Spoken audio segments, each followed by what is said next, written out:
ఇచ్చే మనిషి ఆయన. కాబట్టి వర్మ గారి విషయంలో కూడా ఖచ్చితంగా ఆయనకి న్యాయం జరగాలి. ఆ విధంగా ఆయనకు గౌరవించుకుంటాం. ఆయన కూడా వాళ్ళ పార్టీలో ఉన్న అంతర్గత విషయం అది వాళ్ళు మాట్లాడాలి. కూటమిలో భాగస్వాములుగా ఆయన సహకరించారు. పవన్ కళ్యాణ్ గారు ఎలక్షన్ నిలబడ్డారు. మీ అందరం కూడా ఆయన గౌరవించుకుంటాం. లేదండి, దొరబాబు గారు ఎలక్షన్ ముందే వద్దామని అనుకున్నారు. కొన్ని కారణాల వల్ల రాలేకపోయారు. ఆయన మాలో ఒక కుటుంబ సభ్యుడిగా ఉన్నారు. ఆయన చాలా సౌమ్యంగా ఉండే మనిషి. అటువంటి ఆలోచనలు ఏం లేదు. ఒక చెక్ పెట్టడానికి అవసరం ఏముంది? ఇది పవన్ కళ్యాణ్ గారి నియోజకవర్గం. ఇక్కడ ఎవరు చెక్ పెడతామండి?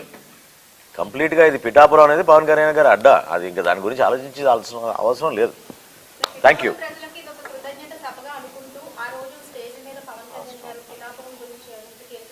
అఫ్ కోర్స్ ఇప్పటివరకు జరిగిన కొన్ని అభివృద్ధి కార్యక్రమాలు ఏ విధంగా కష్టపడి క్యాబినెట్లో కూడా కొన్ని తీర్మానాలు చేపించి ప్రత్యేకంగా శాంక్షన్ చేయించారో పిఠాపురం గురించి అవన్నీ కూడా వివరిస్తారు పవన్ కళ్యాణ్ గారు. అంటే ఎక్కువ మందికి తెలియకపోవచ్చు, కానీ చాలా అద్భుతమైన కార్యక్రమాలు ఈ 8 నెలల్లోనే పవన్ కళ్యాణ్ గారు ఉప ముఖ్యమంత్రిగా అయినాక పిఠాపురం శాసనసభ్యుడిగా ఆయన ఒక బాధ్యత తీసుకుని అనేక అభివృద్ధి కార్యక్రమాలు మంజూరు చేయించారు. వాటి గురించి వివరిస్తారు.